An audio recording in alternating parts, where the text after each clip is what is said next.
All right. Hey guys, so it's William here. So we are just letting you guys know, this is actually my front face cam. Ooh, looking good. So I just got myself a new kitten. So it's looking pretty good. Oh, you guys saw a sneak peek. It's a Techno, yeah. It's a Techno EB410.2.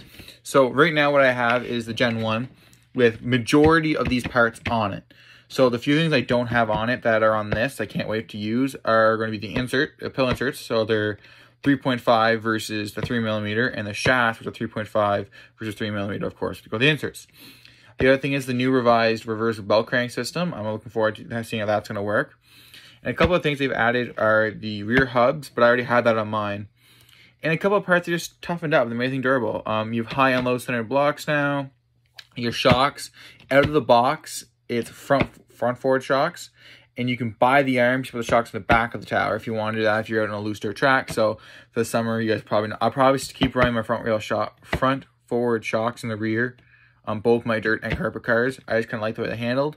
But I might, hey, I got the 0.2 now. I imagine try it and see how it handles with the shocks in the rear and the 0.1 now. So this is gonna be my carpet car. And then my one's gonna be my dirt car until I get a second full 0.2, and then I'll have a dirt, carpet, and then a test car or a parts car. So that's what we're looking at. So looking pretty good. With it, I got some parts for you. So this isn't a part of it, but that's a truggy wing. That came in the order I got. Of course, no Techno kit is complete without the aluminum servo horn. So this is the Techno. Let me read the part off. This is TKR 6563A. So this is the clamping 25mm for the 10 scale series. And then I already had run this on my 0.1, but I figured I might not get it for the 0.22.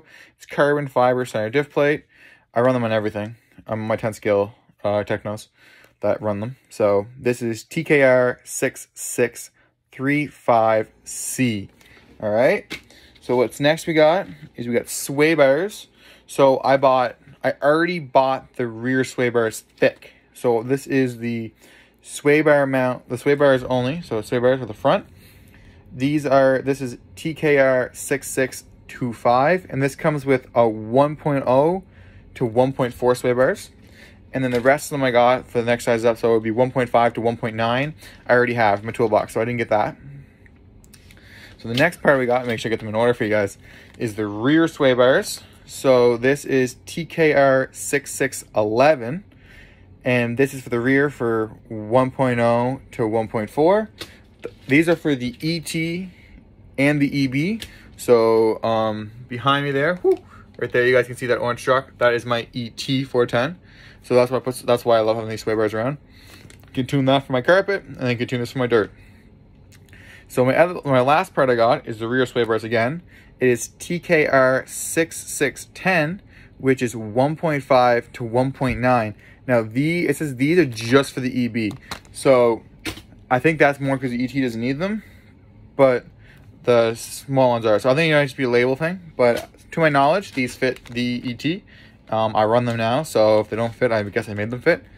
So yeah, that's everything I got. I guess you guys might want this. So some of you guys know I run a truggy. So this is my truggy wing. I'm running the black this year. I ran the yellow last year. It's TKR 5292K. That's the Roar Legal black wing. So we got everything ready. My pit's here already. Box is down there. I'm also running a chassis protector this year. So I gotta flatten it out because it's a little crooked. But I am running a Team Great Hobbies full send chassis sticker. So yeah, so I'll be running that on my chassis. So I'll be running everything this year, guys. It's gonna be looking nice. It's gonna be looking sharp.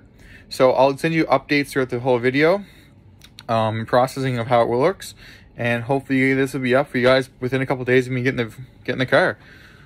All right, see you guys when I start building it. All right, hey guys, we're back. So this is where we're at right now. So we got the front clip, or the front bulk I should say, built. So steering action nice and smooth, you can see. So far, I really like the way this builds. Builds pretty nice. I've had no problems. Couple things I did different from the manual, from experience, is keyword is on this up here. So I'll bring this over to the light so you guys can see this more. So the key is, I'm gonna give you a glare, there you go. Right here, this thing. A lot of people don't read this, so that would be, when I got the differential here for you. On the front one, on this, it's just the screw there and screw there. On the back one, it's all four. So the top screw's there, and the screw there, and the screw there for your quick access, right? So it says right here, turn all the way down and then back off a fourth of a turn. A lot of guys don't do that. The other thing I found that was on the bottom, we have a trap door, I call it. So it's like this little piece here. So it looks like that, and then you put the door, it's just put the diff in, then the door. I put the door in first. That way you have some, like it's not so flexing when you, it won't flex when you put it in. It's gonna be as hard as it can be because some local guys, and also I heard on some guys online, were having problems with their diffs not working right, especially in the front.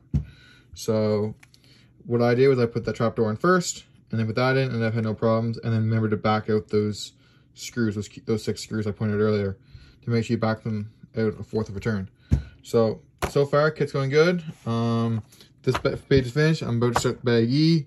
We'll see how it goes. I got my thread lock. I have red too, but I'm only using blue here. I'm using the HPD blue thread lock over the Techno thread lock. I use that stuff for trackside as a rule. Smaller, quicker. Same with the grease. I use gear grease. That's why I use my grease over this stuff. Straight reason is just that's quicker on trackside. Small little tube. If I lose it, I lose it.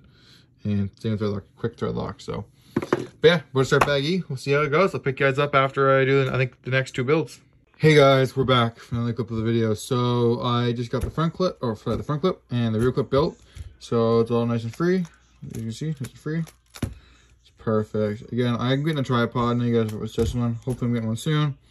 But yeah, so we got the manual. We're going to start bag J, but I'm going to take a break here for this. I'm about, give or take, it took me about an hour and a half to build this right here.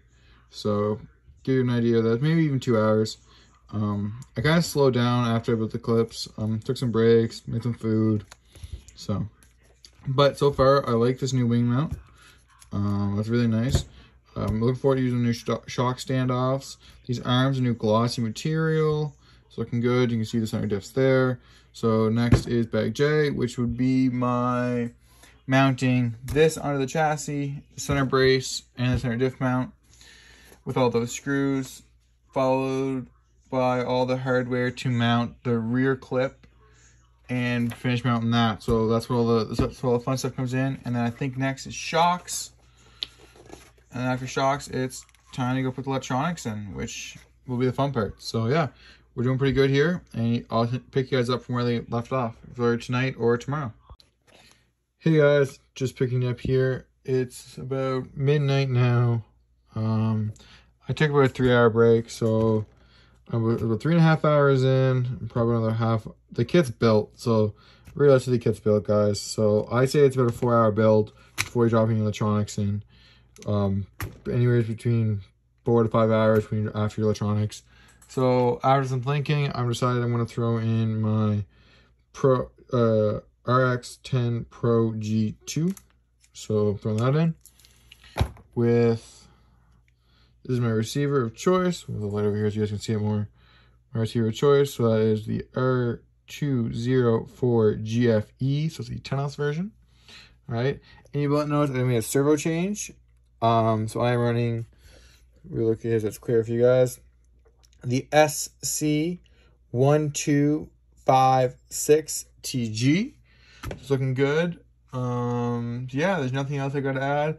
I still have to add the aluminum servo mount, the top plate, and that, which I'm just going as the book says. The book says put electronics in. So realistically, if anyone's wondering, this takes about 3.5 to 4 hours, depending on your skill level. So I would say if you're medium to expert, it'll take you that 4-hour mark. You could probably get 3.5 if you're an expert. 4 hours for a medium. I would say it would take you between 5 and 8 for a beginner or someone who's not used to building a kit. If it's your first ever kit you're building, it might take you closer to the 10, which I'd recommend, just to know your car inside and backwards. Rebuild it. You're building it from scratch. It's your first kit. You want some most detail, like your bump screws. You want to make sure all your set screws. So like you have set screws in here, You want to make sure all that stuff's all in there and they're nice. Make sure everything's free flowing. I know how to do a really quick test, 1 or 2 tests. You might want, if it's your first build, spend some extra time making sure everything's flowing free. So now we're just hooking up the servo. And yeah, so I'm running this servo. I'm gonna be running in my dirt and my electric. And then same ESC, and the only difference will be my turn of motor. This is a 13.5. I will be putting a 13.5 indoors. My Team Zombie one's not, I actually just have a new Team Zombie one coming in. This is the Sky RC. So the Team Zombie one is coming in though. I just put that in there for now. My dirt one now has a 5.5 in it. So we'll see what happens. So we'll pick you guys up when everything's in there, and peace out.